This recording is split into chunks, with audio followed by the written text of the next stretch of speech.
voici une étude qui est extrêmement dure, mais qui est fabuleuse et qui donne vraiment du sens aux échecs, qui est vraiment extraordinaire. Donc, c'est parti. C'est l'étude la plus dure et la plus complexe et la plus magnifique que j'ai faite sur cette chaîne. Donc, déjà, on commence juste comme ça pour vous donner un petit rapide. Donc, si on vient, on achète, effectivement, donc nous, attends, je vous dis d'abord le principe. Les blancs, nous, on est les blancs et on doit faire match nul, c'est notre objectif. Le pion noir va là-bas et le pion blanc va là-bas. Donc ça paraît pourtant très nul, hein, ça paraît gagnant pour les noirs, sauf que effectivement on peut faire mieux. Donc déjà au premier abord, si on fait comme ça, tac, tac, tac, tac, vous voyez qu'ici le pion noir va se promouvoir au prochain coup. Si on essaie de venir comme ça, tac, tac, tac, tac, non c'est plutôt comme ça, tac, les noirs viennent là et on n'a pas le temps de rattraper le pion. Et le pion blanc va se faire manger. Et pourtant, ici, dans cette position précise, c'est possible de faire match nul avec les blancs. Mais comment? Je vais vous montrer la solution. Bonjour à tous dans cette nouvelle vidéo, j'espère que vous allez tous très très très bien. Aujourd'hui, je vais vous montrer comment résoudre cette petite étude qui est très très complexe. Vous donnez ça à un maître international qui n'a jamais vu cette étude de sa vie. Peut-être qu'il va même pas savoir, parce qu'elle est ultra complexe quand même. Donc ok, c'est parti. Donc déjà, on comprend que si on vient en achète, le pion noir, il va aller à dame et on n'aura pas le temps de revenir là, parce que le roi noir va être à 2 cases seulement. Donc ça sera mort. Si on vient en G8, le pion noir, pareil, va avancer, on avance. Il peut même venir là, vous voyez, il capture le pion. On n'a pas le temps de venir à la rescousse pour attaquer le pion. Il va avancer, il va aller à dame. Donc en fait, ce qu'on se rend compte, c'est que on n'a que la case G7. Bien sûr, le pion blanc ne peut pas avancer, hein, parce que sinon, roi B7, on peut faire ce qu'on veut, il prend, on fait ce qu'on veut. Le pion va avancer tout seul à dame. Et ça donne pas du tout à machine. Hein. Là, c'est avantage pour les noirs. Donc en fait, la seule case qu'on comprend, c'est qu'on n'a que la case G7. Et c'est ça qui va permettre de nous faire gagner. Donc, roi G7. Comment les noirs vont réagir? Alors déjà, s'ils font roi B6, qu'est-ce qui se passe? Roi B6 attaque le pion. Nous, on va faire roi F6. Si, juste si, les noirs prennent, on vient en G5 et on va prendre leur pion et c'est match nul.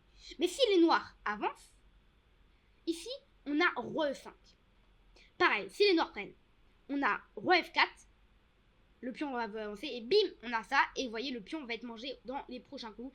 Le roi, il contrôle toutes les cases. Donc là, les noirs peuvent dire, bah tiens, je vais avancer mon pion. Mais s'ils avancent, nous, on vient en D6 avec nos 3. Et là, le truc, c'est que le pion blanc, il va avancer tout seul à la dame. Donc si les noirs avancent, on avance.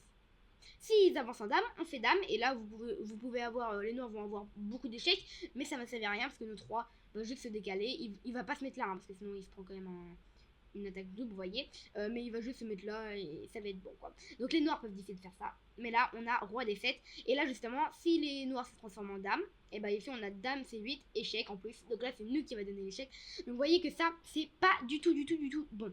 Donc je vous remets dans la situation critique. Donc, tac, ici. Donc nous, on a calculé la ligne avec roi G7 et roi B6. Mais là, peut-être que les noirs peuvent se dire, bah tiens, moi je vais avancer. Si roi B6 sort comme coup. Donc là, après qu'ils avancent, bah nous, on joue roi F6, hein, bien sûr. Pour en fait, le but, c'est pareil.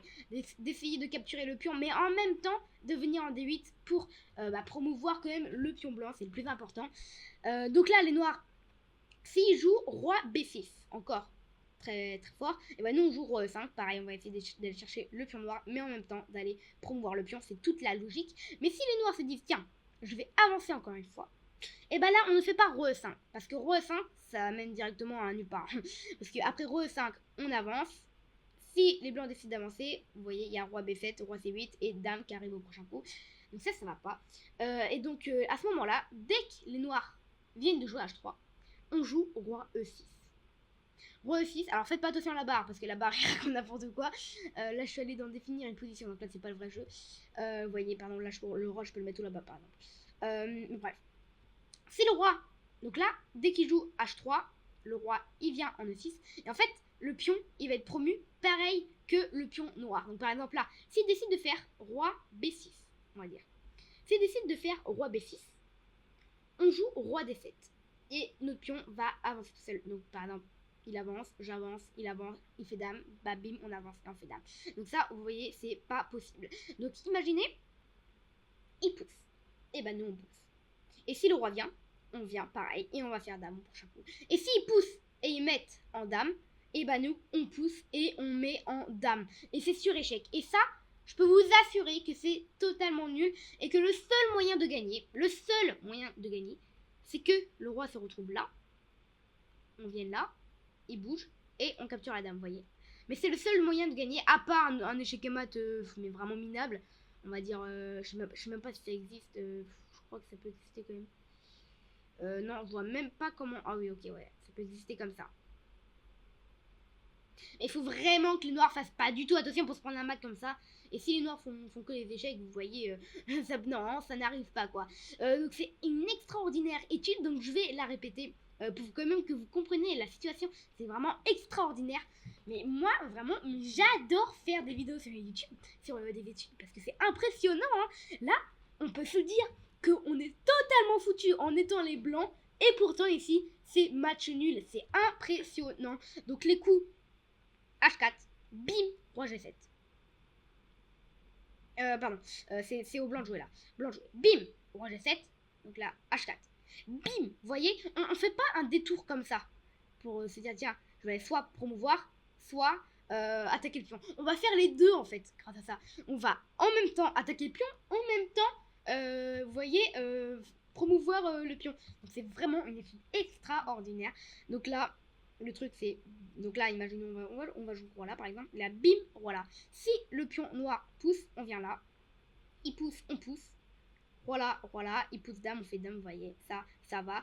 Et si le roi prend, ici on joue roi là, vous voyez, et là notre roi blanc va être assez, on va dire, ses bras seront assez longs pour capturer le pion ici. C'est pareil, hein, c'est un match nul. Donc vraiment cette étude est vraiment géniale. Donc je vous conseille quand même d'apprendre d'autres études parce que c'est vraiment extraordinaire. Par exemple celle-là, si vous vous retrouvez dans cette position, au moins vous savez qu'il ne faut pas faire roi là ou roi là. Non, faut avancer plutôt en diagonale comme ceci. Mais bon, si vous vous retrouvez dans cette situation avec le pion qui avance comme ça, alors que votre roi est tout à l'autre bout de l'échiquier, et pareil pour les noirs qui avancent comme ça et le roi est à l'autre bout de l'échiquier, il était là et ben là il se retrouve là, et le roi blanc qui était là et qui se retrouve tout là-bas, bon, il y a un petit problème. Mais si jamais ça vous arrive, n'hésitez pas à tester cette petite étude qui est quand même extraordinaire et formidable. En tout cas, j'espère que vous avez adoré cette petite vidéo. J'ai pris tout mon cœur pour faire cette vidéo parce que j'adore les études, j'adore faire des études. N'hésitez pas à mettre un bon petit pouce bleu si vous adorez mes vignettes. Le lien est en description, mon père en fait payante, mais il les fait quand même. Et sinon, on se retrouve très bientôt pour une nouvelle vidéo. Ciao!